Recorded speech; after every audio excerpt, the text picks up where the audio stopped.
Então, boa tarde a todos. Eu queria agradecer o convite para participar dessa mesa, né? Ainda que a gente, quando foi convidado, né, era um outro cenário. O cenário ele vai se mudando cada dia, então foi muito difícil, na verdade, se organizar para essa tarefa, né? Eu falei, bom, deixa eu chegar mais perto para a gente ver, né, em que condições a gente estaria falando, se é que a gente ia estar falando, né, sobre eleições, falando sobre eleições, enfim. Bom, não sou pesquisadora de movimentos, né, e participação política, né, então, na verdade, a minha leitura é um pouco um conjunto de reflexões, né, que tentam compor, na verdade, uma interpretação para algumas dos comportamentos que a gente tem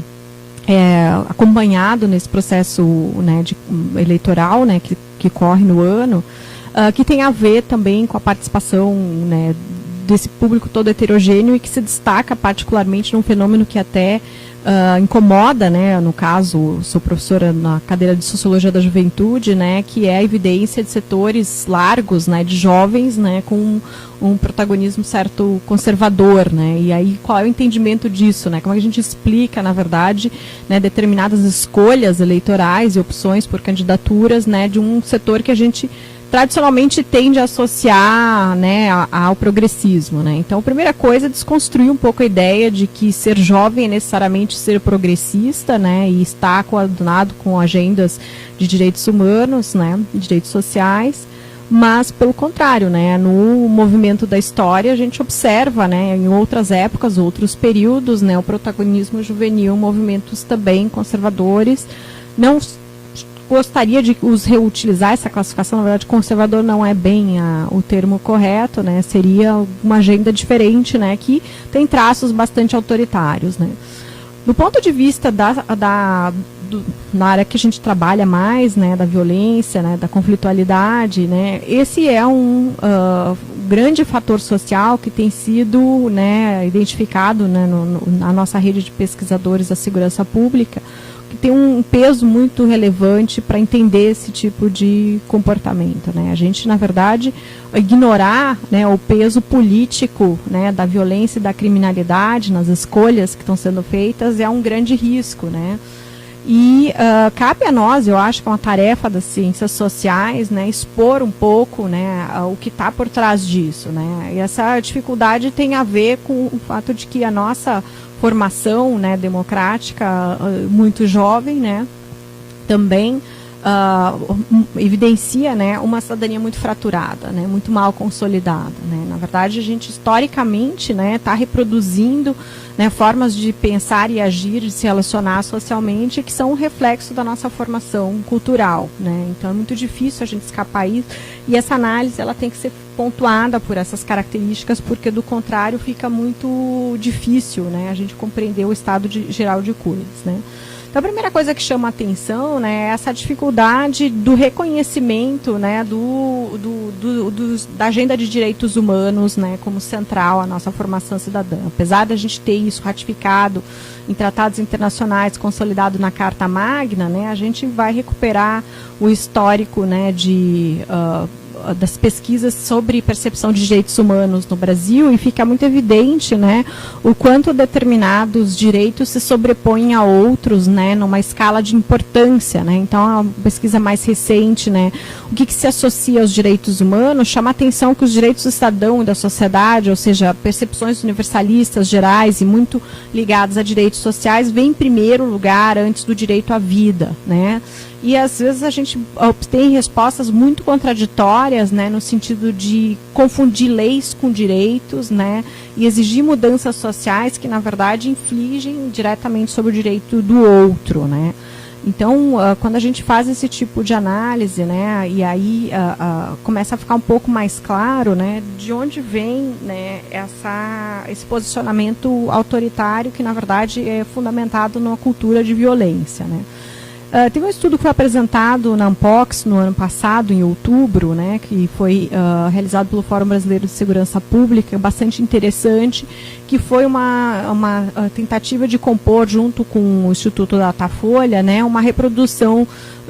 da clássica pesquisa sobre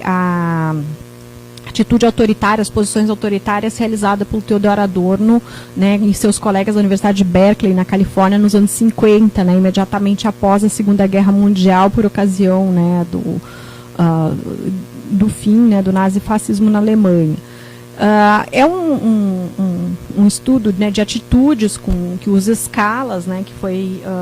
feito de uma forma um pouquinho diferente, foi mais calibrado em torno de alguns outros eixos, né, o convencionalismo, né, a submissão à autoridade, a propensão a posições autoritárias, né, utilizando como mediador quesitos, né, que mensuram o medo da violência entre a população brasileira, né. Ainda que a utilização dessa escala, né, a escala F, né, que para se chegar a esse fator, ela tem evidenciado um fortíssimo grau de autoritarismo, né, na atitude, né, da amostra, né, que foi representativa da população brasileira, né, o que era de se esperar, e numa curva que também era de se esperar o autoritarismo maior entre as classes mais desfavorecidas, né, do ponto de vista da escolaridade, da faixa de renda, a questão racial, né. O que chama a atenção, na verdade, é o peso, né, que o índice de propensão ao apoio às ações autoritárias adquire quando a gente considera, né, o medo da violência, né. Então, foi utilizado um conjunto de quesitos que estão muito presentes, né, no imaginário social, né, nos medos sociais que são capitalizados, né, na informação veiculada pela mídia, né, como o medo de ter a sua residência invadida ou arrombada, de ter objetos de valor tomados à força, o medo do furto, do assalto, do assassinato, do sequestro relâmpago, né, tudo isso. E ficou evidente que quanto mais, na distribuição da amostra em quartis, né, quanto mais medo da violência, mais a posição autoritária emerge, o que era de se esperar, né. Então, esse tipo de estudo, né, ele ajuda a gente a entender um pouco, né, por que as pessoas, né, optam, fazem escolhas, né, por agendas que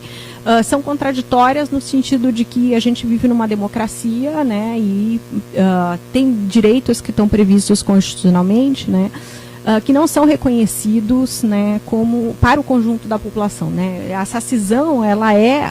dada pelo não reconhecimento do direito do outro, né, da condição de alteridade e dignidade da vida, né. E na setorialização, né, entre aquilo que a gente chama, né, de cidadãos de segunda categoria ou subcidadania, né, numa hierarquia daquilo que é devido, que não é devido, daquilo que pode ser garantido, que pode não ser garantido, né. Isso é um processo muito difícil, na verdade, da gente explicar, assim, uma relação de causa e efeito, né, mas é um processo relacional, cultural, histórico,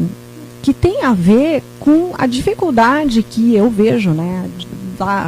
uma dificuldade generalizada, né, de entendimento daquilo que deveria ser uma agenda, né, de direitos humanos universal, né. Por quê? Né? A nossa cisão, ela tem a ver com um senso de justiça, né, de fragilidade institucional muito ferido, né. Nós estamos, eu acho que uma das características do processo político atual que a gente vivencia, né, é um declínio, né, na credibilidade de instituições que são extremamente importantes para a democracia. E uma delas, né, certamente é o sistema de segurança pública, né. Então, a gente tem visto, na verdade, né, apesar, né, de ter tido uma experiência de redemocratização de governos progressistas, de distribuição de renda, né, políticas de distribuição de renda, políticas sociais que tiveram impacto social significativo, na verdade, houve um fracasso, né, em contornar problemas históricos e um recrudescimento da violência, né. Então, explicar como que a gente chega, né, em 2018, com uma taxa de encarceramento da população brasileira que chega a ser a terceira população carcerária do mundo, com mais de 730 mil pessoas detidas, né, mais de 63 mil homicídios por arma de fogo, né, no período do ano. Isso é muito difícil de explicar e contraditório à luz do que se viveu recentemente, né. Então, o que a gente, como cientista social, né, eu entendo como uma agenda importante de pesquisa, né? Eu acho que falta clareza, né, não entre nós pesquisadores, né, que nos debruçamos sobre violência e conflitualidade, uma clareza do ponto de vista do senso comum, inclusive um senso comum que não é apenas aquele das classes sociais menos escolarizadas, mas que está colocado, né, na grande mídia, né, nas profissionais, da área de comunicação social, pessoas que, gestores, pessoas que detêm posições de poder, que são, não têm essa clareza sobre a complexidade do quadro que se formou, né? O que significa, qual é a consequência, né, de uma política de drogas fracassada, né, que gerou um hiperencarceramento, né, um sistema jurídico que não cumpre a lei de execução penal, que viola direitos humanos sistematicamente e produz no interior de uma instituição do Estado, que é o sistema penitenciário, um fenômeno absolutamente único no mundo, que é a existência de cerca de 83 coletivos criminais operando atualmente no Brasil, né? E isso é algo de uma contradição enorme, porque dentro do aparato institucional que isso opera, né? Então é o ilegal dentro do aparato legal, né? E o que a gente tem visto, né, na agenda, né, de segurança pública, né, regra geral, com raríssimas exceções, né, é uma reprodução de mais do mesmo, né? A fórmula de mais encarceramento, mais aparelhamento das forças, né, de segurança pública, né, que evidenciam um entendimento de que a violência e a criminalidade é exclusivamente uma questão policial, né? E a força policial deve ser usada, né, dentro da perspectiva do combate, da guerra, né, à criminalidade, alocando, portanto, ao outro a responsabilidade pela mazela social da violência cotidiana, né? E isso é muito característico, né, dos fenômenos autoritários, que é o não reconhecimento da própria responsabilidade nos processos sociais que geram tanto a desigualdade como a violência, né? Então a gente já viu isso acontecer na emergência de outros regimes totalitários, né, em que ao outro era atribuída a responsabilidade pelo fracasso econômico, social e político, né, em determinados momentos da história, né? Nós estamos passando pela mesma questão. A gente identifica, né, em determinadas figuras sociais estereotipadas, né, esse bandido que não tem nome, mas tem cor, né, tem origem social, econômica, né, e que claramente objeto, né, de enfoque de políticas públicas de segurança, né, e que não vai resolver, né, identificado como ali que está a criminalidade, né. Então, a nossa grande dificuldade, eu acho que o desafio um pouco é superar, né, não só de uma perspectiva de política de redução da desigualdade social, mas enfrentar, né, efetivamente esse desastre que a gente construiu, né, de uma política de segurança pública que entende apenas a segurança pública como uma reação, né, ao conjunto de ocorrências criminais, né. Então, a gente está falando de um aparato, né, deficitário em inteligência, informação, comunicação, integração entre sistemas de segurança, que passaria necessariamente pela inclusão tanto do sistema judiciário como do sistema penitenciário, mas também de uma sociedade que rejeita, né, reiteradamente a inclusão desse setor, né, que é o mais fragilizado. E aí é muito difícil a gente consolidar isso, né, quando a gente não tem, né, uma perspectiva de direitos humanos inclusiva, né, enquanto esse outro ele é destituído da sua humanidade, né, e eleito como aquele que merece morrer porque está, né, na zona negra ali, né, da moralidade, né, daquilo que é considerado o crime hediondo, né. Então, esse mascaramento, né, de como a sociedade brasileira participa, né, desse mesmo processo de exclusão, marginalização, né, e no limite de genocídio, né, que é um conjunto muito largo de jovens, é uma geração inteira, né, de jovens que, se não é encarcerada, morre vítima de homicídio por arma de fogo, né, a gente não está contabilizando, é como se fossem pessoas descartáveis, né, desumanizadas, que estão aí perdendo seu direito a vida e a inclusão social, né, e na verdade gerando, né, e agravando a situação de violência e criminalidade que nós vivemos, né. Então, acho que um dos maiores desafios para a agenda política é romper com essa lógica que tem sido reiterada na maior parte das propostas, né, para pensar, né, numa abordagem que seja muito diferente e emergencial mesmo, né, para contornar esse quadro de coisas, né. Isso passa também, eu acho, que por um debate público e uma divulgação mesmo de como é essa situação realmente, né. Eu tenho feito esse exercício, né, de participar de rodas de conversa, de palestras, debates públicos, né? E é notório como no senso comum as pessoas não fazem ideia de como é que funciona o sistema carcerário no Brasil, como é que funciona, né, como é que é a vida, né, dentro do sistema prisional e o que significa, o que está implicado, por que as pessoas aderem ao coletivo criminal, né? Qual é o motor que propulsiona isso, né?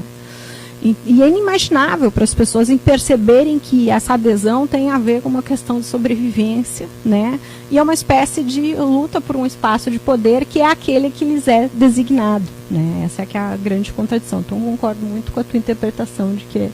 né, os coletivos criminais têm se tornado atores políticos cada vez mais importantes, né? Dado o capital político imenso que a violência, a criminalidade tem, né? E as ações na área da segurança pública. Então, são algumas reflexões que eu coloco, né, e o nosso desafio imenso como cientistas sociais, né, de desconstruir essa ideia de que a prisão é um privilégio,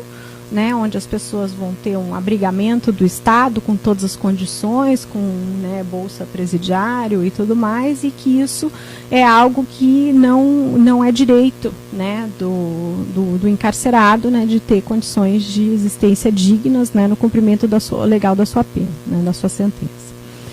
Bom, não sei se eu passei muito tempo.